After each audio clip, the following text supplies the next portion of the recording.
சுமுத்திரையான தராசு. நான் மாயையிலே நடந்தேனோ, என் கால் கபடு செய்ய தீவிரித்ததோ என்று.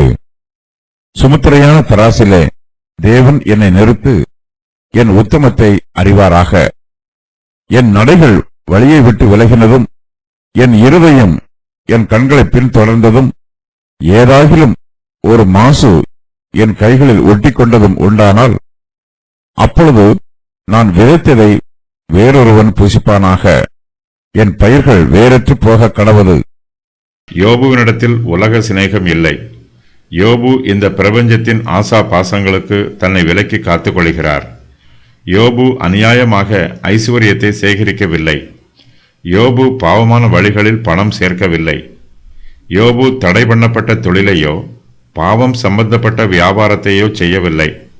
தடை பண்ணப்பட்டிருக்கும் காரியங்களை அனுபவிக்க வேண்டும் என்று ஆசைப்படுகிறவர்கள் தகாத வழிகளில் ஐஸ்வர்யம் சேர்ப்பார்கள்.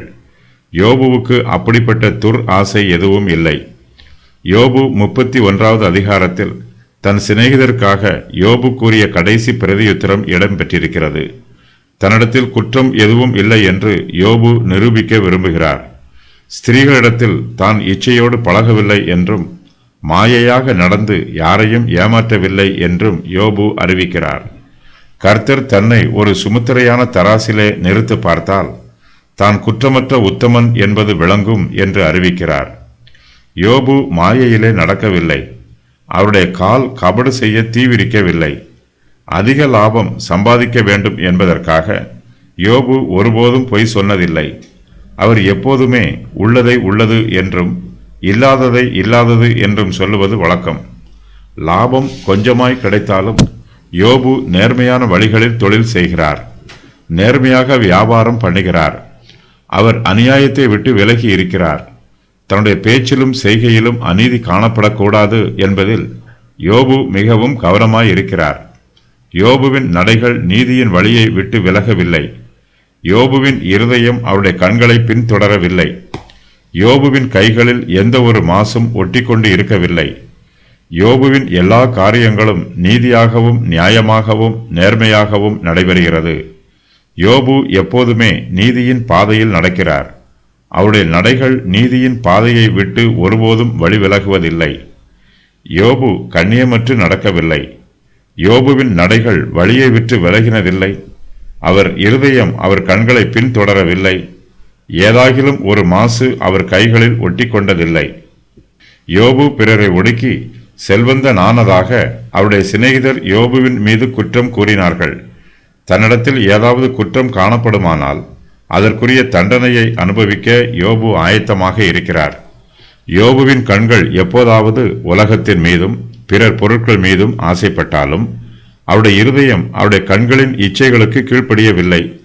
இருதயத்தின் சிந்தனை கண்களின் பாவமான பார்வையை பின்தொடரவில்லை. யோபு தன்னுடைய இருதயத்தின் பரிசுத்தத்தை காத்துக் கொள்கிறார். உலகத்திலும் உலகத்தில் உள்ளவைகளிலும் அன்பு கூறாதிருங்கள். ஒருவன் உலகத்தில் அன்பு கூர்ந்தால் அவனிடத்தில் பிதாவின் அன்பு இல்லை. ஏனெனில் மாம்சத்தின் இச்சையும் கண்களின் இச்சையும் ஜீவனத்தின் பெருமையுமாகிய உலகத்தில் உள்ளவைகள் எல்லாம் பிதாவினால் உண்டானவைகள் அல்ல, அவைகள் உலகத்தினால் உண்டானவைகள். உலகமும் அதன் இச்சையும் ஒளிந்து போம். தேவனுடைய சித்தத்தின்படி செய்கிறவனோ என்றென்றைக்கும் நிலைத்திருப்பான் என்று அப்போஸ்தலர் யோவான் சொல்லுகிறார். 1 யோவான் 2:15-17 வரை. யோபுவின் கைகள் சுத்தமாய் இருக்கிறது. அவருடைய கைகளில் பாவக் கரைகள் இல்லை. யோபுவின் கைகளில் எந்தவிதமான மாசும் ஒட்டி கொண்டிருக்கவில்லை. அவர் அநியாயமாக பணம் சம்பாதித்தார் என்று யாரும் அவர் மீது குற்றம் சொல்ல முடியாது. அவர் பிறர் பொருளை வஞ்சித்து அபகரித்து கொண்டார் என்று அவர் மீது யாரும் பழி சொல்ல முடியாது. அநியாயம் ஒரு பாவக்கரை. அநியாயமாய் சேர்க்கப்பட்ட சம்பத்தில் பாவக்கரை அழியாமல் இருக்கும். பாவத்தின் கரை ஐஸ்வர்யத்திலும் இருக்கும், அதன் சொந்தக்காரரிடத்திலும் இருக்கும். கரை இருக்கும் இடத்தில் அழகு இருக்காது. நம்மிடத்தில் பாவக்கரை இருக்கும்போது நம்முடைய அழகும் மாசுபடும், நம்முடைய சம்பத்தின் அழகும் மாசுபடும். தன்னுடைய கைகளில் எந்த விதமான மாசும் ஒட்டி கொண்டிருக்கவில்லை என்று யோபு சாட்சியாய் அறிவிக்கிறார். யோபுவின் சிநேகிதர் அவர் மீது குற்றம் சொல்லுகிறார்கள். அவர் ஒரு அநியாயக்காரர் என்றும் மாய்மாலக்காரர் என்றும் அவரை தூஷிக்கிறார்கள். ஆனால் யோபுவோ தன்னை ஒரு உத்தமர் என்று சொல்லுகிறார்.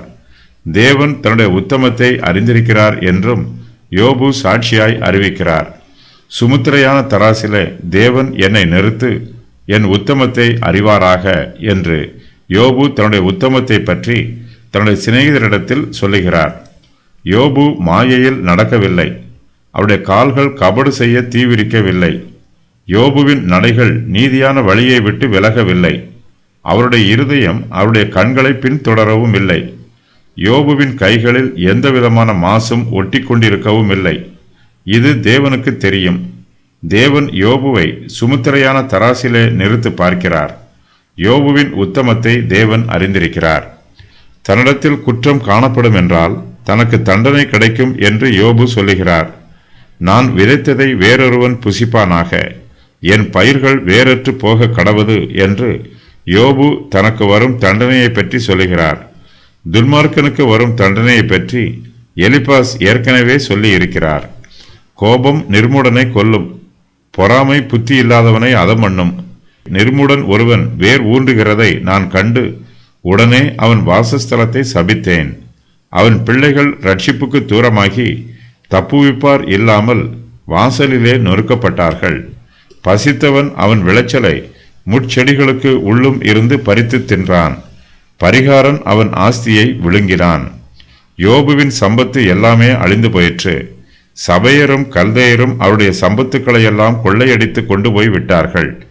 இப்போது யோபுவினிடத்தில் கொஞ்சம் சம்பத்து மாத்திரமே மீதியாய் இருக்கிறது. தன்னிடத்தில் பாவம் காணப்படும் என்றால் தன்னிடத்தில் இருக்கிற கொஞ்சம் சம்பத்தும் அழிந்து போகட்டும் என்று யோபு சொல்லுகிறார். தன்னிடத்தில் குற்றமில்லை என்பது யோபுவுக்கு நன்றாய் தெரிந்திருக்கிறது. தான் ஒரு உத்தமன் என்பதை யோபு உறுதியாய் நம்புகிறார். ஆகையினால் தன்னிடத்தில் அக்கிரமம் காணப்படும் என்றால் நான் விதைத்ததை வேறொருவன் புசிப்பானாக, என் பயிர்கள் வேறற்று போக கடவது என்று யோபு சொல்லுகிறார். யோபு பாவம் செய்திருந்தால் தண்டனைகள், நான் விதைத்ததை வேறொருவன் புசிப்பானாக, என் பயிர்கள் வேறற்று போக கடவது